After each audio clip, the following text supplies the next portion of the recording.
Un jour du mois de janvier 1988, une femme d'âge mûr, en bonne santé, s'effondre soudainement et meurt, sans que la médecine légale ne parvienne à déterminer les causes du décès. Des mois plus tard, une seconde analyse médico-légale permet au médecin légiste de découvrir des preuves qu'il n'avait pas remarquées depuis le début de l'enquête.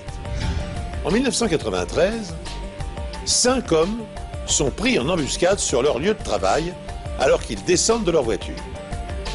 L'un d'entre eux est tué et 2 autres gravement blessés. Le tireur ne laisse rien derrière lui hormis quelques douilles. Mais quelques éraflures laissées sur une arme suffisent aux experts en criminalistique pour le démasquer et permettent de lever le voile sur 2 meurtres à la fois. Bonjour, je suis heureux de vous retrouver pour ce nouvel épisode des Enquêtes Impossibles. Chaque famille est une énigme, car derrière les apparences souvent trompeuses d'un bonheur tranquille se cachent des rancunes et des secrets tenaces. Et lorsqu'une étincelle s'approche trop près d'un baril de poudre, l'explosion devient inévitable. Nous sommes dans la ville de Dana Point, en Californie, à 96 km au sud de Los Angeles. Véritable paradis sur Terre pour les personnes en quête d'un cadre de vie paisible au bord de l'océan, loin de tout. C'est là que vivent en 1988 Janet et Richard Overton et leur fils de 17 ans, Eric. Richard, âgé de 60 ans, est un consultant informatique brillant. Il est aussi professeur à temps partiel.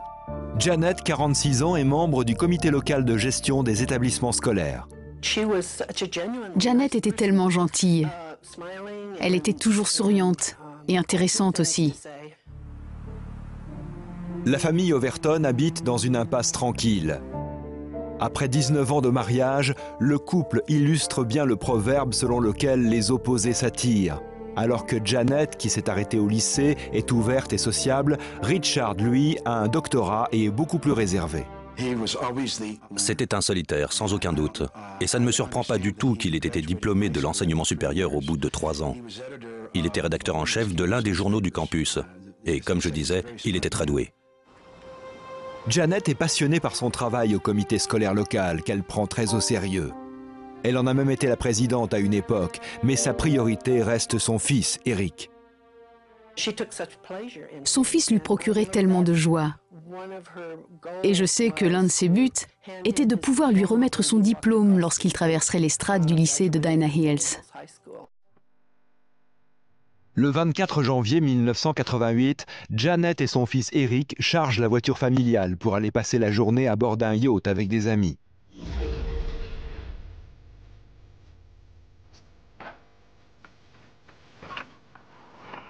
Mais avant de quitter la maison, Janet s'effondre. Eric avertit immédiatement son père qui appelle une ambulance. Mais Janet perd connaissance avant qu'elle arrive. Et lorsqu'elle atteint l'hôpital, Janet est déjà morte. L'autopsie pratiquée ne permet pas d'élucider les causes de sa mort. Ils n'ont trouvé aucune preuve ni même aucun signe qui leur aurait permis de déterminer la cause du décès. Quelles sont les causes du fulgurant décès de Janet Overton? Selon les médecins, elle n'a pas succombé à un infarctus du myocarde massif, pas plus qu'à une embolie cérébrale ou à une rupture d'anévrisme. Dans l'expectative, le médecin légiste qui a pratiqué l'autopsie consulte le dossier médical de la défunte. Et ce qu'il découvre est stupéfiant. Durant l'année écoulée, Janet a consulté des médecins à plus de 60 reprises, que ce soit dans des cabinets privés, des cliniques ou des hôpitaux. Nous avons fait d'innombrables recherches sur la défunte concernant l'année qui a précédé sa mort, car elle avait été très malade. Et elle avait consulté toutes sortes de spécialistes pour essayer de comprendre.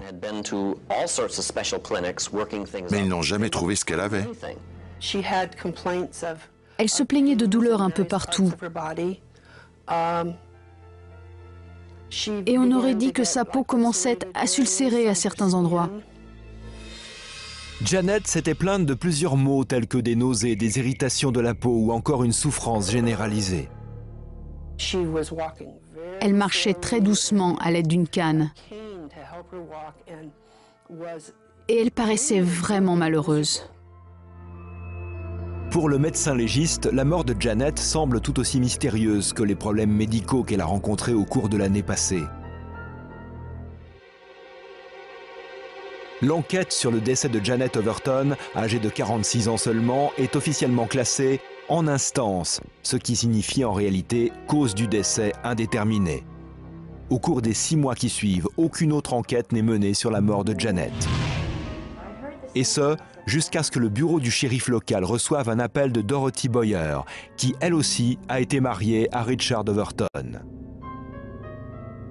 Dorothy a appris la mort de Janet et désire témoigner au sujet du passé de Richard Overton. Dorothy raconte qu'elle a divorcé lorsqu'elle a découvert que Richard était bigame. En effet, il était marié à une autre femme et il avait des enfants avec chacune d'entre elles. Richard entretenait 2 foyers et il trompait 2 femmes. Adulte, il a toujours eu des relations houleuses avec les femmes, en commençant par son premier mariage, puis son mariage bigame avec Caroline Hutchinson, et enfin son 3e mariage avec Janet. Un comportement clairement récurrent. Lorsque le couple divorce, Dorothy obtient la garde des enfants et prend possession de leur maison, ce qui rend Richard fou de rage. Presque immédiatement, Dorothy commence à souffrir de lésions de la peau, de nausées et de douleurs corporelles, les mêmes symptômes que ceux qui ont empoisonné la vie de Janet Overton. Un jour, après leur divorce, Richard rend visite à Dorothy pour avoir une discussion au sujet de leurs enfants.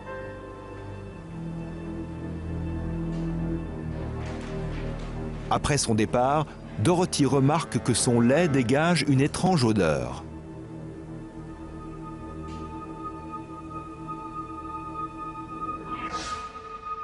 Elle apporte sa brique de lait à la police pour la faire analyser et les techniciens du laboratoire découvrent de grosses quantités de sélénium, considéré comme un poison.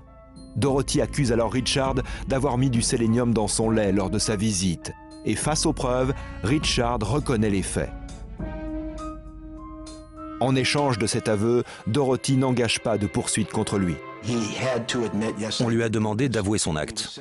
Puis, après avoir consulté une sorte de psychologue pour l'aider à gérer son agressivité, il a fait une seconde tentative, qu'il a niée. Et c'est là que Dorothy lui a fait face en lui disant « Si tu t'attaques encore une fois à moi ou à ma famille, je te fais embarquer avec les menottes au poignet. » Et à partir de ce moment-là, il s'est montré plus coopérant et a laissé Dorothy tranquille. En apprenant la nouvelle, le lieutenant Tim Carney veut exhumer le corps de Janet Overton afin de procéder à une seconde autopsie. Mais c'est impossible, car Janet Overton a été incinérée. Le toxicologue Paul Sedgwick n'a pas d'autre possibilité que de réexaminer les prélèvements du sang et de la peau de Janet effectués lors de l'autopsie. Il fait l'analyse de ces échantillons à la recherche de traces de sélénium et n'en trouve aucune. En dépit de ce premier échec, les enquêteurs vont de l'avant et découvrent vite que Janet avait elle aussi une vie cachée. Elle avait depuis longtemps une liaison avec Bill Dawson, qui travaillait avec elle au comité scolaire et qui était le propriétaire du yacht sur lequel elle devait passer la journée le matin de sa mort. Monsieur Dawson était un homme très droit et très honnête, et il savait qu'il mettait sa carrière en jeu en faisant cette révélation. Monsieur Dawson est tout aussi catégorique sur le fait qu'il n'y est pour rien dans la mort de Janet. Cette révélation jette une lumière nouvelle sur la vie du couple.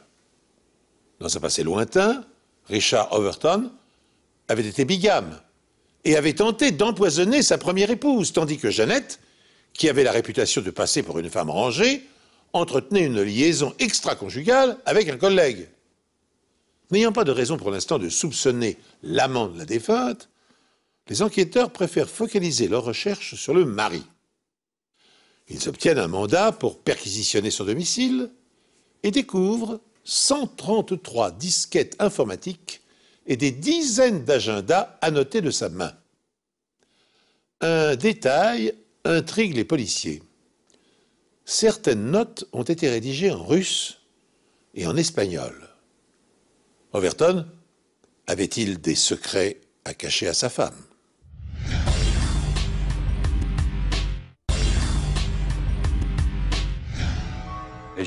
La lecture des agendas et des disquettes nous a donné une toute autre version de l'histoire de la liaison que Richard Overton entretenait avec Janet. Le type de relation décrite au moment où j'avais interrogé Richard, qui avait tout d'une relation amoureuse avec des liens très forts, était complètement en contradiction avec ce qu'il notait dans ses agendas. Et le lieutenant Carney remarque une suppression de texte intéressante dans les notes de Richard. J'ai ouvert l'agenda manuscrit de Richard pour aller à la page du 24 janvier, le jour de la mort de Janet. Mais il en avait découpé un bout. Sur de nombreuses disquettes, des parties de documents ont été supprimées. Les disquettes sont envoyées dans un cabinet d'expertise médico-légale chargé d'analyser les contenus informatiques. Lorsque du texte est effacé d'un fichier informatique, il n'est pas complètement supprimé. En effet, ce texte effacé est identifié sur le disque dur comme étant de l'espace disponible, pouvant être réutilisé en cas de besoin. Si cet espace reste disponible, le texte supprimé reste accessible.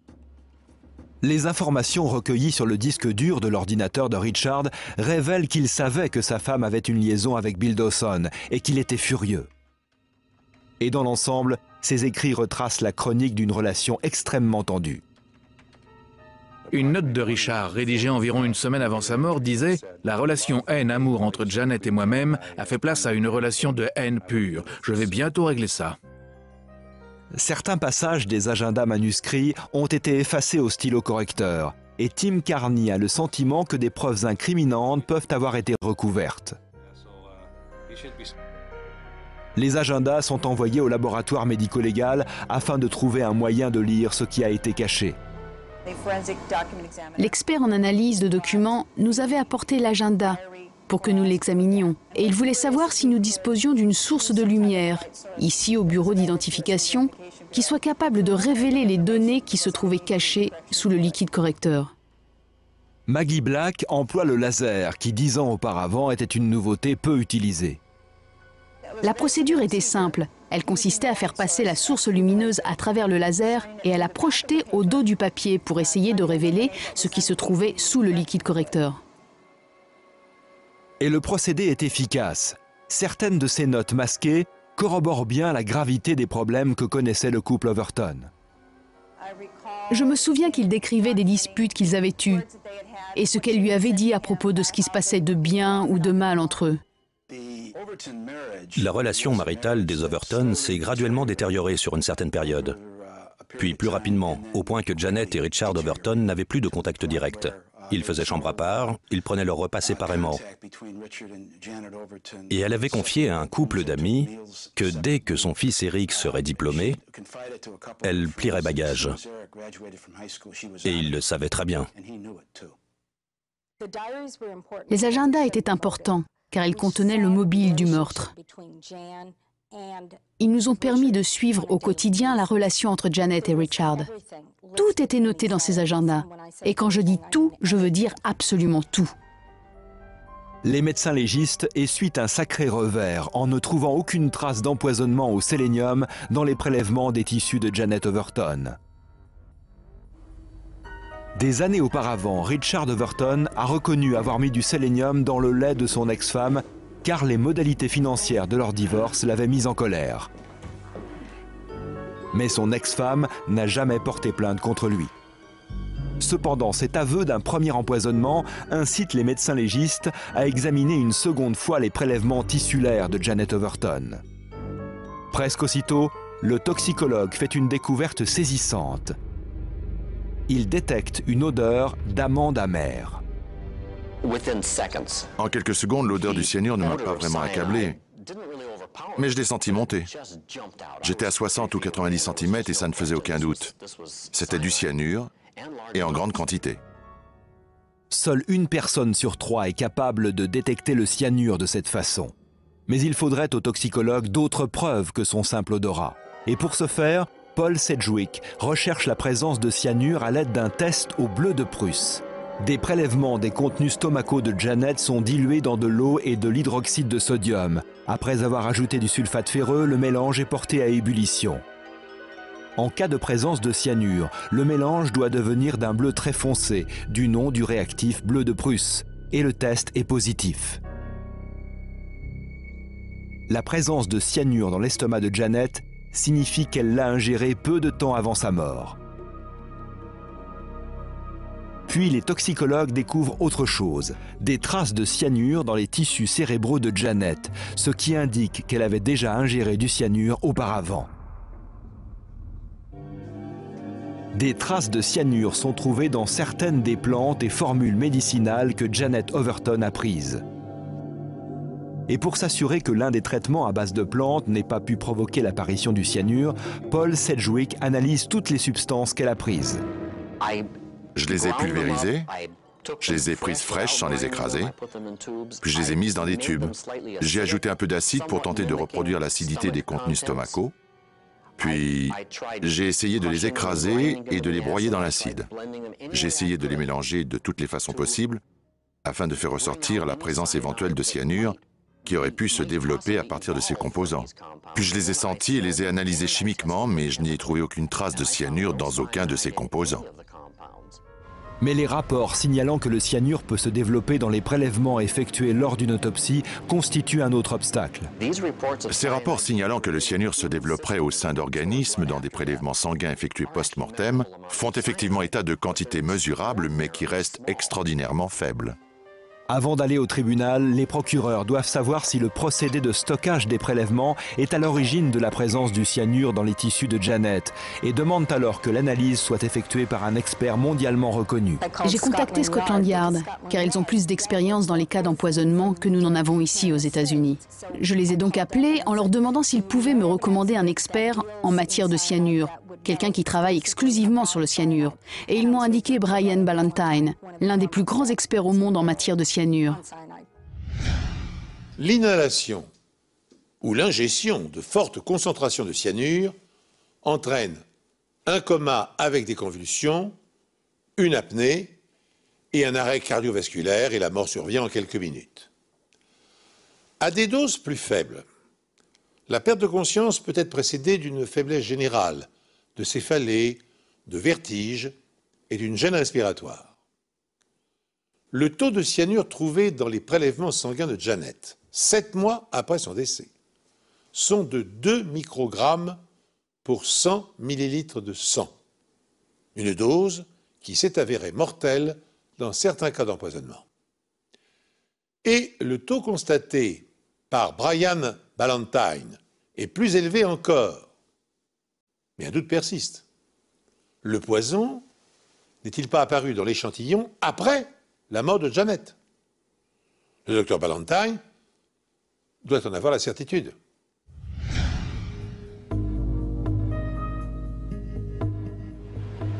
Il étudie les conditions de stockage du laboratoire abritant les prélèvements tissulaires de Janet et détermine mathématiquement les taux de conversion et d'évaporation du cyanure. Une fois ces analyses terminées, le docteur Ballantyne peut affirmer que la présence de cyanure dans l'organisme de Janet est le résultat d'un acte criminel. C'était un cas de décès par empoisonnement aigu au cyanure. Compte tenu de l'action rapide du cyanure qui a tué Janet, il a dû être administré quelques minutes avant sa mort. Cela exclut l'amant de Janet, Bill Dawson, car il bénéficie d'un solide alibi. Il était à bord de son yacht au moment où Janet a succombé. Mais si Richard Overton a lui-même administré le cyanure à sa femme, où se l'est-il procuré? Il faut peu de temps aux enquêteurs pour obtenir cette information. L'ami de Richard possédait une mine d'or et d'argent et avait un laboratoire chez lui contenant du cyanure, une substance utilisée dans l'exploitation minière pour extraire les métaux précieux du minerai brut. Cet homme allait dans les exploitations minières et lorsqu'il s'absentait de chez lui, Richard s'occupait de récupérer son courrier, de nourrir ses animaux, etc. Les procureurs peuvent maintenant prouver que Richard avait accès à l'arme du crime, qu'il avait un mobile pour le meurtre et l'occasion de le commettre. Lorsque Richard Overton est reconnu coupable du meurtre de sa femme Janet, il clame son innocence. Il y a un fameux et heureux dicton qui dit « Vous connaîtrez la vérité, et la vérité vous libérera. » Et la vérité, c'est que je suis innocent. C'est une chose de dire « nous avons élucidé la cause du décès, il s'agit du cyanure », mais c'en est une autre de parvenir à le prouver devant 12 personnes. Et c'était notre travail de le démontrer devant le banc des jurés. Selon les procureurs, Richard était jaloux de la notoriété de son épouse qui avait réussi à devenir présidente du comité local des établissements scolaires. Et leur relation maritale s'était encore détériorée lorsque Richard avait appris que Janet avait une liaison. Quand vous rentrez d'une journée de travail et que vous êtes marié, que vous soyez un jeune couple ou marié depuis longtemps, vous devriez avoir envie de rentrer chez vous. Janet, elle, n'avait aucune envie de rentrer chez elle. Lorsque Richard découvre que Janet projette de le quitter, il est furieux et cherche à se venger. Tout comme il l'avait fait avec son ex-femme Dorothy lorsqu'elle a divorcé. Le jour du procès, Dorothy témoigne contre Richard au sujet de l'épisode de l'empoisonnement. Et Richard Overton témoigne aussi pour assurer sa propre défense. Il n'a pas su expliquer logiquement l'empoisonnement de Dorothy Boyer. Et il a fini par déclarer que pour lui, cet empoisonnement n'était qu'une bonne blague. Cette affirmation était insupportable selon moi, et les jurés ne pouvaient certainement pas y croire. Les preuves médico-légales contre Richard sont accablantes. Qu'il s'agisse de l'expertise toxicologique ayant permis de démontrer la présence de cyanure dans l'organisme de Janet, ou de l'examen médico-légal des agendas de Richard Overton, montrant clairement l'état d'esprit dans lequel il se trouvait au moment du décès de Janet. La théorie du meurtre est que Richard lui a préparé un bon cocktail mélangé à son jus d'orange du matin. Après l'avoir bu, elle se préparait à partir pour une journée d'observation des baleines avec son fils Eric lorsqu'elle s'est effondrée devant chez eux. Il était très intelligent, très doué, et il a bien failli s'en tirer. 7 ans après le décès de Janet, Richard Overton est condamné pour meurtre au premier degré. Le prévenu est condamné à la réclusion criminelle à perpétuité. Richard Overton a baissé la garde. Il croyait être tellement plus intelligent que les enquêteurs qu'il pensait que ceux-ci n'avaient aucune piste. Et enfin, il a réalisé beaucoup trop tard à quel point il se trompait. Je me suis sentie vraiment soulagée que justice soit rendue, que Janet soit défendue au tribunal, qu'il soit reconnu coupable et qu'il doive payer pour ce qu'il a fait. Mais je restais triste que Janet soit partie, surtout dans de telles conditions. Malheureusement, en 1999, Dorothy Boyer décède d'un lymphome. Il se peut que les années d'empoisonnement au cyanure aient entraîné la formation de ce lymphome. Mais à l'heure actuelle, ni la science ni la technologie ne nous permettent de le prouver avec certitude. Dans notre travail, on peut faire acquitter des personnes comme on peut retrouver des coupables. Et les deux cas de figure sont satisfaisants.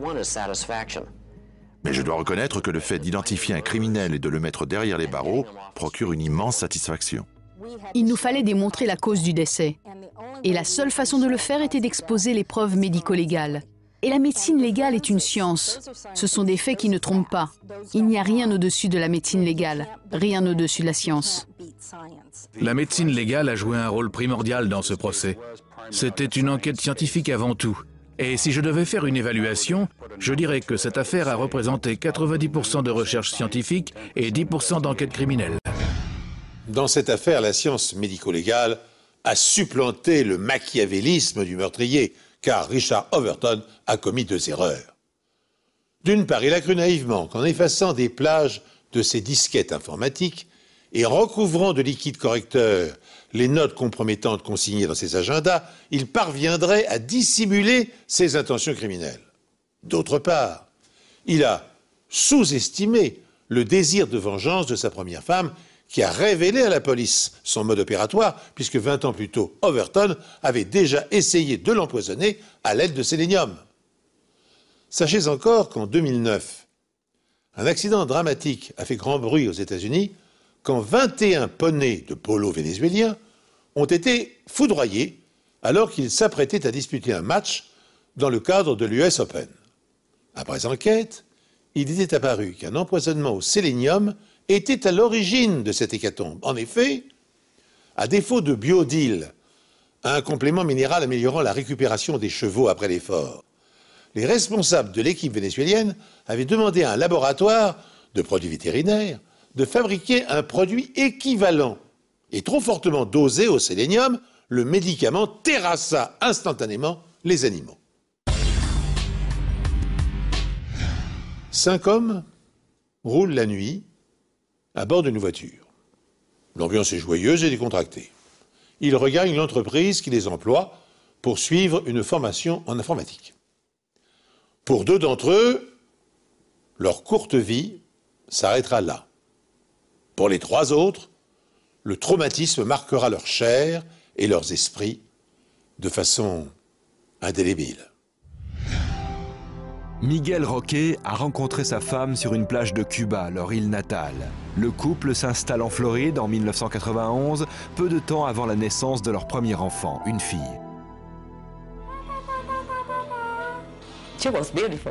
C'était une très jolie petite fille, vraiment. Miguel faisait tout son possible pour qu'elle ait la belle vie. Miguel est prêt à travailler très dur pour sa famille. En 1993, ce jeune et talentueux ingénieur en mécanique trouve un emploi à l'usine Aircraft Modular, spécialisée dans la fabrication de pièces d'avion. Les 160 employés de l'usine forment une équipe très soudée et Miguel devient vite un membre de la famille. Il m'impressionnait beaucoup. Ça ne faisait pas longtemps qu'il était en Amérique et il parlait déjà anglais. C'était un fonceur. Il savait ce qu'il voulait et il faisait tout pour l'obtenir. La direction demande bientôt à Miguel ainsi qu'à 4 autres employés de suivre une formation en informatique en vue d'une éventuelle promotion. Les 5 hommes prennent leur voiture à tour de rôle pour se rendre ensemble au cours du soir. La nuit du 14 octobre 1994, à la sortie du cours, l'ambiance à bord de la voiture est très détendue. C'est une nuit comme les autres. On commençait à se sentir à l'aise dans ce cours.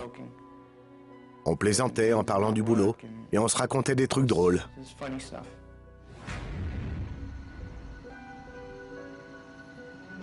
De retour sur le parking de l'entreprise, les hommes sortent de la voiture. Jorge Sanchez est le premier à descendre, suivi de Doug Samora. C'est alors que quelqu'un se met à tirer sur eux. Samora est touché au bras. Il se saisit immédiatement de son arme pour riposter. Sanchez se met à l'abri sous la voiture. Samora est touché une 2e fois et court jusqu'à la porte de l'usine. Ray Cruz est blessé lui aussi. Une balle traverse le pare-brise et touche Miguel Roque, assis sur le siège arrière. Moussa tente désespérément de charger son arme de poing. J'ai commencé à tirer et l'arme s'est enrayée. Une autre balle traverse le toit et Miguel est touché une 2e fois.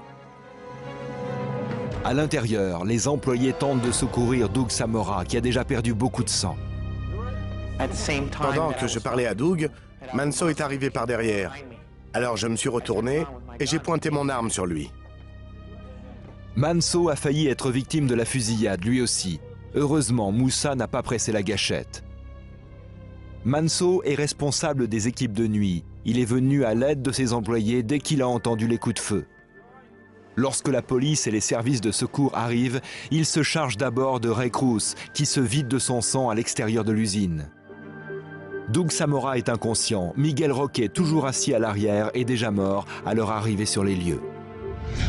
Que s'est-il passé dans la nuit du 14 octobre 1994 ? Qui a perpétré cette fusillade meurtrière ? De toute évidence, le mobile du tireur n'était pas de dévaliser les 5 hommes. Son intention était de les tuer avant qu'ils ne pénètrent dans les locaux de leur entreprise. Un seul point commun semble relier les victimes. 4 d'entre elles étaient d'origine latino-américaine. Miguel Roque avait quitté Cuba quelques années plus tôt. S'agit-il d'un règlement de compte, d'une exécution commanditée par les services secrets d'un pays étranger, ou l'un des membres de l'équipe était-il impliqué dans une organisation criminelle?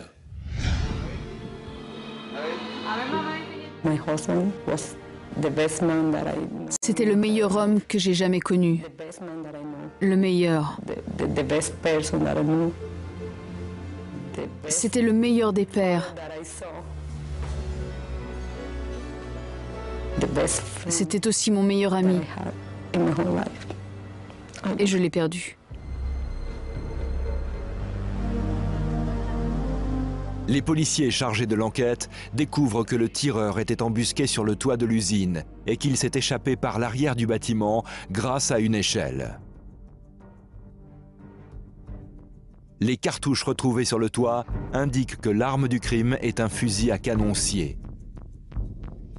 Les cartouches, de style chevrotine, contiennent 9 plombs chacune et équivalent à un calibre 32. C'est comme recevoir 9 coups de fusil en une fois. Tous les plombs pénètrent d'un coup dans le corps et provoquent beaucoup de dégâts. Les plombs sont expulsés du canon à environ 80 km/h. Donc ça équivaut à 9 coups de feu simultanés. La fusillade a causé la mort de Miguel Roque.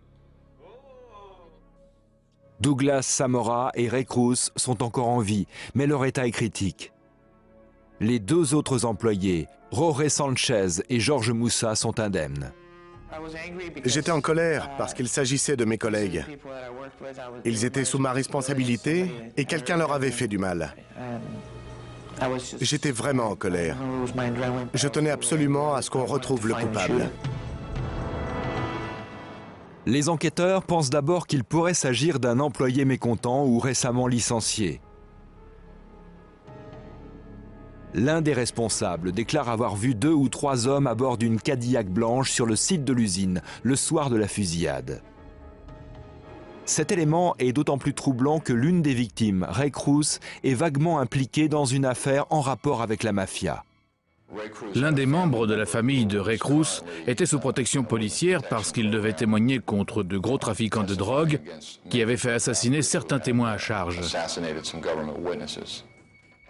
Les policiers se demandent alors s'il s'agit d'un avertissement destiné à la famille Cruz visant à convaincre le frère de Ray de ne pas témoigner au procès.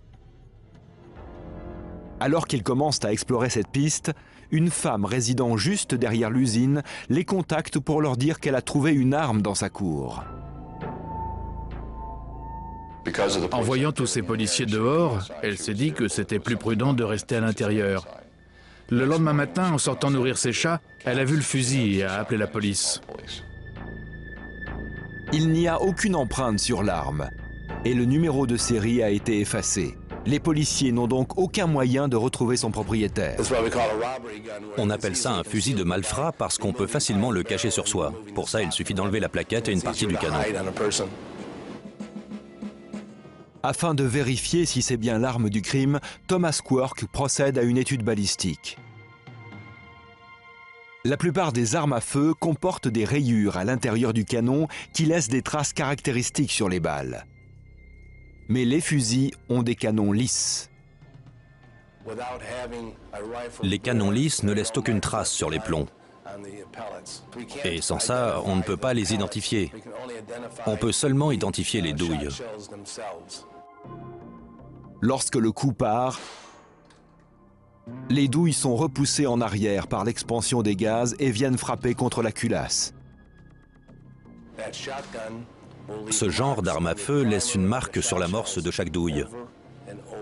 Cette marque est toujours la même. C'est pour ça qu'on l'appelle l'empreinte digitale de l'arme.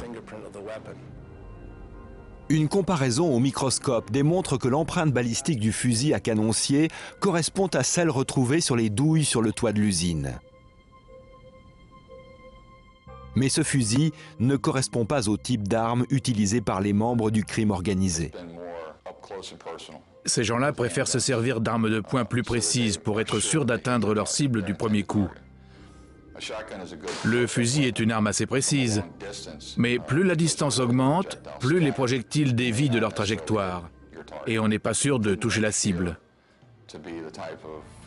Il ne pouvait pas s'agir d'un tireur embusqué sur le toit armé d'un fusil. Ça ne collait pas. Les tests balistiques ont permis d'identifier l'arme ayant servi à tuer Miguel Roque et blesser Doug Samora et Ray Cruz. La question est désormais de savoir à qui appartient cette arme. Mais son numéro de série a été effacé. Le numéro de série, la marque, le modèle, le calibre, tout avait été effacé. Donc nous ne disposions d'aucune information quant à la provenance de cette arme. En 1913, Balthazar, professeur de médecine à Paris, fut le premier à remarquer que la douille d'une balle peut être un indice précieux. Lorsque le tireur appuie sur la détente, le marteau frappe le percuteur qui imprime une marque caractéristique à la base de la douille, une spécificité nettement détectable à l'aide d'un microscope.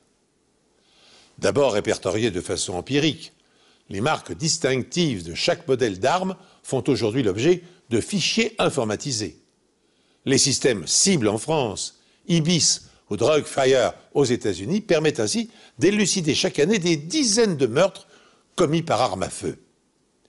Mais dans le cas qui nous intéresse, l'identification de l'arme est rendue presque impossible puisque marque et numéro de série ont été effacés.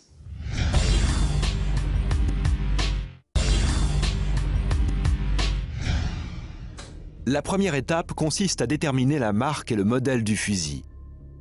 La réserve d'armes du laboratoire de criminalistique de la police de Miami-Dade compte plus de 2000 armes de marques et de calibres différents.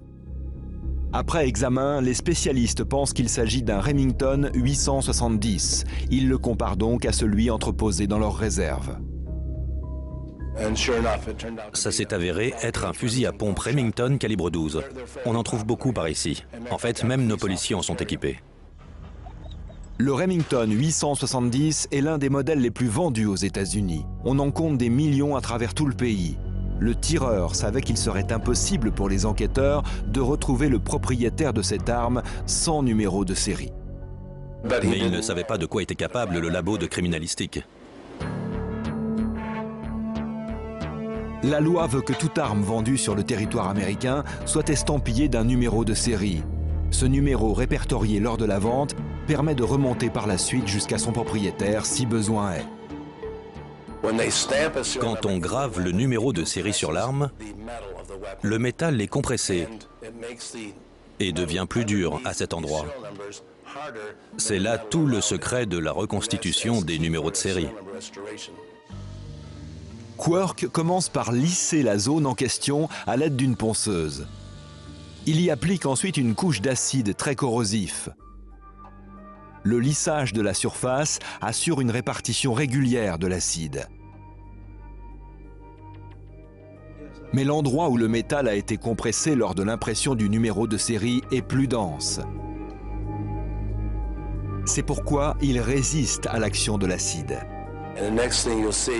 Et les numéros fantômes finissent par apparaître en blanc sur le métal. Muni de ce numéro, le sergent Mac Coleman contacte les services de contrôle de l'alcool, du tabac et des armes à feu. Il apprend alors que l'arme a été vendue à un magasin de sport local. Nous nous sommes rendus dans ce magasin et on nous a donné le formulaire rempli par l'acquéreur de l'arme. Le formulaire est signé du nom de Geraldo Manso. Manso est responsable de nuit à l'usine d'Aircraft Modular. Il est l'un des premiers sur les lieux lorsque la fusillade a éclaté. Nous avons confié le formulaire au service de graphologie de nos laboratoires. Et il s'est avéré que la signature correspondait à celle figurant sur ses rapports professionnels. Les enquêteurs découvrent que Manso n'approuve pas que d'autres employés soient promus à des postes supérieurs aux siens. Doug Samora est l'un d'entre eux. Il est blessé au cours de l'embuscade. Il pensait qu'il méritait de passer contremaître de l'unité. Mais malheureusement pour lui, c'est moi qui ai obtenu le poste. Il avait beaucoup de mal à communiquer avec les employés parce qu'il ne parlait pas anglais. Je crois que c'est pour ça qu'il n'a pas été choisi, et certainement pas parce que j'en savais plus que lui. Pourtant, tout le monde pense que Manso a fini par se faire à cette idée, car il n'a montré aucune rancœur à l'égard des employés promus. Après ces événements, je me suis appuyé sur Manso. Je lui ai dit, il faut que tu m'aides. Avec tout ce qui se passe en ce moment et les autres qui sont à l'hôpital, j'ai besoin que tu prennes le relais. Et donc, pendant une semaine, c'est lui qui s'est chargé du bon fonctionnement de l'unité. Les enquêteurs soupçonnent à présent Geraldo Manso d'avoir tué Miguel Roque et blessé Doug Samora et Ray Cruz.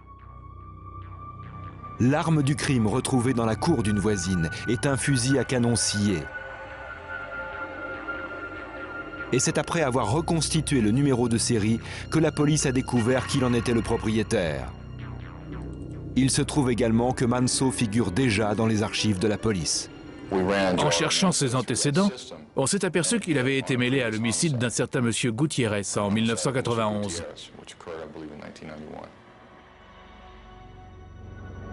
Luis Gutiérrez est abattu à bord de sa voiture sur une route déserte.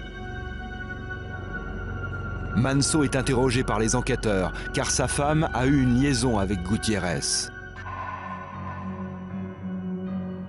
Bien que cela fait de lui un suspect, aucune preuve matérielle ne permet de l'inculper.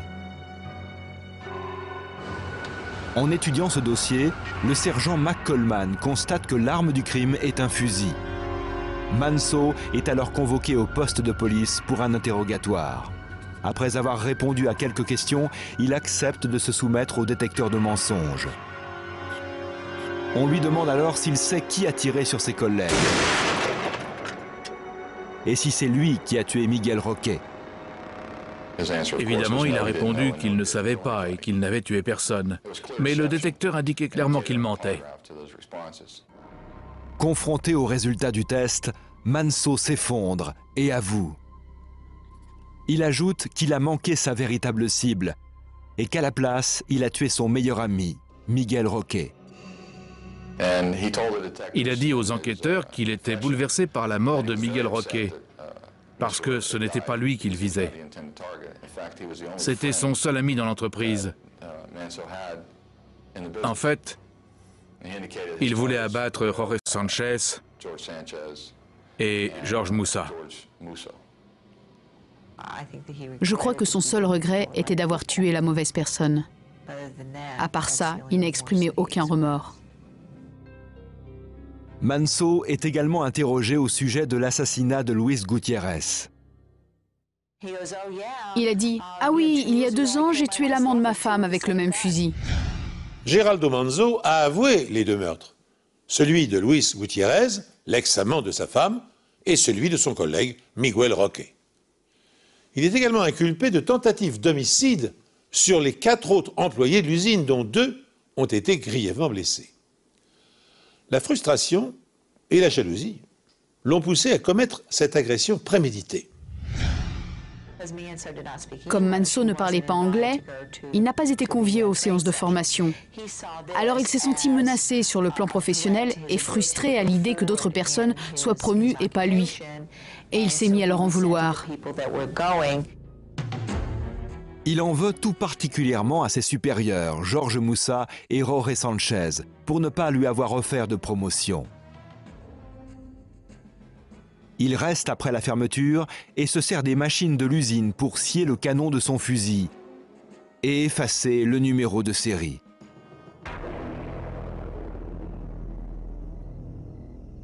La nuit de la fusillade, il cache le fusil sur lui et s'éclipse pour monter sur le toit.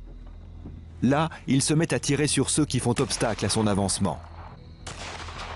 Bien que Manso affirme que ses véritables cibles étaient Sanchez et Moussa, l'accusation refuse d'y croire, car s'il voulait un tir précis, il aurait dû opter pour une carabine au lieu de se servir d'un fusil. Après l'embuscade, il jette l'arme par-dessus le toit dans l'une des cours des maisons voisines et redescend immédiatement dans l'usine pour se procurer un alibi. Il y a une échelle qui mène au toit de l'usine. Il est certainement descendu à toute vitesse et dans la confusion, il a réussi à faire croire qu'il venait d'arriver et qu'il était inquiet. Ça a dû lui prendre quelques secondes à peine. Lorsqu'il voit arriver Manso juste après la fusillade, Georges Moussa ne se doute pas que c'est lui le coupable. J'avais mon arme pointée sur lui. Si j'avais su à ce moment-là que c'était lui, je l'aurais abattu, ça ne fait aucun doute. Je pense que M. Manso est un homme dangereux qui répond à la frustration par la violence. Pour lui, le seul moyen de résoudre ses problèmes était d'éliminer ceux qui le gênaient. Geraldo Manso a été reconnu coupable de meurtre et de tentative de meurtre et condamné à plusieurs peines de prison à perpétuité. Laura Roque n'avait que 18 mois quand son père Miguel est mort. Elle et sa mère Kenya entretiennent ensemble la mémoire de ce père qui travaillait dur pour offrir à sa fille une vie heureuse et prospère en Amérique, mais n'a pas eu la chance de la partager avec elle. Parfois, j'ai l'impression que tout ça n'est qu'un mauvais rêve, que ce n'est pas la réalité. Mais je n'ai pas le choix. Je dois continuer. J'étudie, je travaille.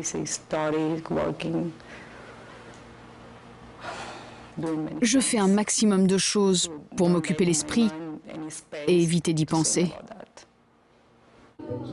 Doug Samora et Ray Cruz ont survécu à leurs blessures. Doug a failli perdre son bras, mais les médecins ont réussi à éviter l'amputation. La fusillade a eu de grandes répercussions sur la vie des victimes. Doug Samora a démissionné et s'est lancé dans une carrière policière. Il est à présent gardien de prison. Georges Moussa, impressionné par le travail des secouristes intervenus après la fusillade, a lui aussi démissionné et a entamé des études de médecine. Manso pensait qu'en effaçant le numéro de série de son arme, il échapperait à la police. Mais c'était sans compter sur les prouesses techniques des experts en criminalistique. Plus il y a de preuves médico-légales, plus le dossier est solide. Les expertises médico-légales ne mentent pas et ne font pas les erreurs que font parfois les témoins. C'est vraiment quelque chose de formidable. Grâce aux douilles, on a pu identifier l'arme, et grâce à l'arme, le coupable. Jalousie, frustration, rancune ont poussé Geraldo Manso à commettre l'irréparable. Et, ironie du sort, Manso a avoué s'être trompé de cible. Il visait Jorge Sanchez et Doug Moussa, qu'il considérait comme des rivaux professionnels. Et c'est son meilleur ami qu'il a abattu par erreur. Lors d'un premier procès répondant d'un double meurtre, Manso a été condamné à la peine capitale. Ayant fait appel du jugement, son avocat a plaidé la clémence, arguant que son client avait été élevé par une mère souffrant de troubles psychologiques, ce qui avait contribué à altérer son propre équilibre mental. Eh bien, le jury a retenu cet argument et la peine a été commuée en emprisonnement à perpétuité. Ainsi s'achève cette émission. Merci de l'avoir suivi. Je vous donne rendez-vous sur cette antenne pour un nouvel épisode des Enquêtes Impossibles.